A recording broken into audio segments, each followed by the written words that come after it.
है जी कि हम अपने ब्रह्मोस मिसाइल भेजना चाहते हैं ताकि हम जो इजराइल है हमास को सबक सिखाए, वो आपको उड़ा के रख देंगे। पाकिस्तान क्या कह सकता है इसमें? कुछ भी नहीं, हम तो कुछ नहीं कह सकते। इंडिया के वजन ज्यादा है इधर। पाकिस्तान की तरफ से हमेशा से यही कहा गया कि जी हम जो है जी वो खड़े हैं, फ़लस्तीन के साथ खड़े हैं, फ़लस्तीन का साथ दे रहे हैं। इस वक़्त भी पाकिस्तानी मीडिया जो है और पाकिस्तान के लोग जो हैं वो मुसलसल शाबाशी दे रहे हैं हमास के लोगों को। फ़लस्तीनी मज़ाहमती ग्रुप्स का इसराइल पर मुनज़्ज़म हमला, 20 मिनट में 5000 से ज़ायद रॉकेट दाग दिए गए। तल अवीव समेत कई इलाकों में इमारतें तबाह, गाड़ियों में आग लग गई। छाता बरदार मकबूजा इलाकों में उतर गए, मोटरसाइकिलों के जरिए भी जा घुसे। सरहदी चौकी पर कब्जा कर लिया, 35 इसराइलियों को कैदी बना लिया। जंगजू यहूदी बस्तियों में जा घुसे। अल कासिम ब्रिगेड का हमले में 15 अफराद की हलाकत का दावा।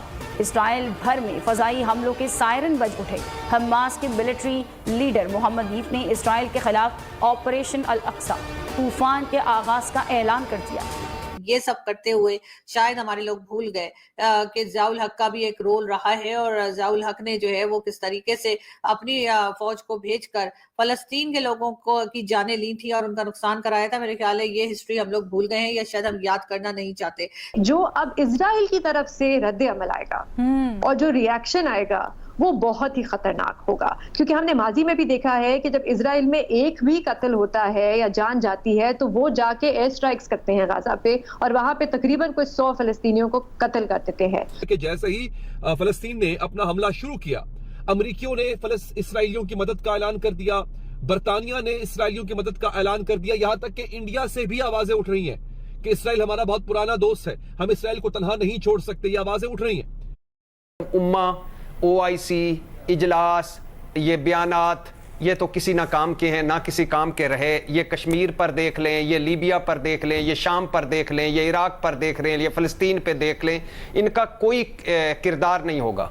नेतन्याहू साहब वो और मोदी साहब की आपस में केमिस्ट्री आप चेक करें कैसी केमिस्ट्री है, ठीक है जनाब। और मुझे समझ नहीं आती कि हम कब सीखेंगे यार, हम कब सीखेंगे, कब वो वक्त आएगा। इजराइल पर हुए हमास के हमले में जान गंवाने वालों की संख्या 100 हो चुकी है। इजराइल ने कहा कि वो अब हमास के साथ युद्धरत है और जवाबी कार्रवाई में गाजा पर हवाई हमले शुरू कर दिए हैं।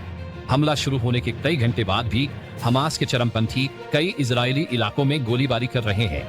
दरअसल हमास के इस जबरदस्त नियोजित हमले ने इजराइल को चौंका दिया है। इजराइल की राष्ट्रीय बचाव सेवा ने कहा कम से कम 100 लोग मारे गए हैं और सैकड़ों घायल हुए हैं।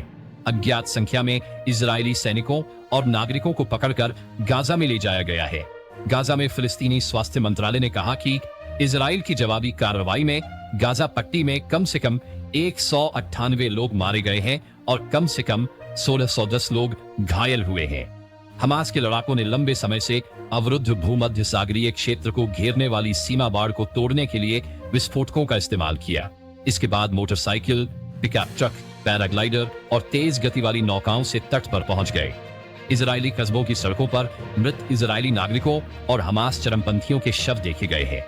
ऐसी तस्वीरें सामने आई हैं जिसमें हमास के बंदूकधारी काबू किए गए सैनिकों और नागरिकों को मोटरसाइकिलों पर गाजा में लाते हुए दिखे हैं। सोशल मीडिया पर हमास लड़ाकों के कई वीडियोस वायरल हो रहे हैं।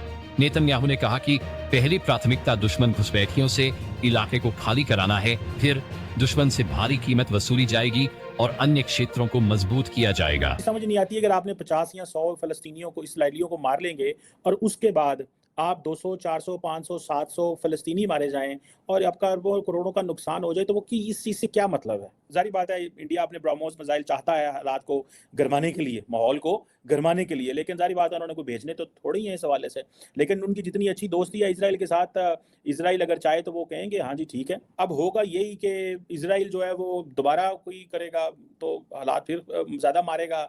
उनके पास ताकत है, इंटरनेशनल सपोर्ट है, यूनाइटेड नेशंस है, सिक्योरिटी काउंसिल है।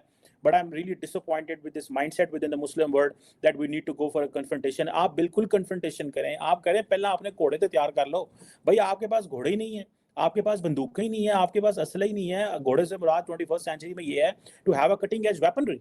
You just cannot go barehanded with and fight with the high with cutting edge military technology with the Israelis have. आप ऐसे थोड़ी जा सकते हैं। अब हमारे पाकिस्तान में भी यही है जनाब, नहीं जी अल्लाह अकबर और ये हो जाएगा वो हो जाएगा। भाई when you get into the war you have to, या तो आपके ऊपर वॉर इम्पोज हो, आपके ऊपर वॉर इम्पोज नहीं हुई, आपने उल्टा उठ के सवेरे सवेरे आपने हमला कर दिया उनके ऊपर, ठीक है। इंडिया इस सारी की सारी जंग को एक एंगल में देखना चाहता है और दे विल सी इट, ठीक है। अगर आपको याद हो कि वो जो थे, क्या नाम था उनका यार, वो जो थे नेतन्याहू साहब, वो और मोदी साहब की आपस में केमिस्ट्री आप चेक करें कैसी केमिस्ट्री है, ठीक है जनाब। और बिलावल भुट्टो जरदारी हो जो कि हमारे फॉरेन मिनिस्टर रह चुके हैं, चाहे उनके फादर आसिफ अली जरदारी हो और या दूसरे पॉलिटिशियंस हो, सभी जो है वो वाह कर रहे हैं और सारा पाकिस्तानी मीडिया भी वाह कर रहा है फलस्तीन की, हमास की, और कह रहे हैं कि जी इजराइल को बड़ा ही इन्होंने मजा चखा दिया है और अब यकीनन वो कई इलाकों के ऊपर कब्जा कर लेंगे। इसी किस्म की न्यूज यहाँ पर चल रही है। लेकिन साथ ही साथ पाकिस्तान का मीडिया, पाकिस्तान के टीवी चैनल्स ये भी बार बार रिपोर्ट कर रहे हैं कि फलस्तीन के लोगों ने या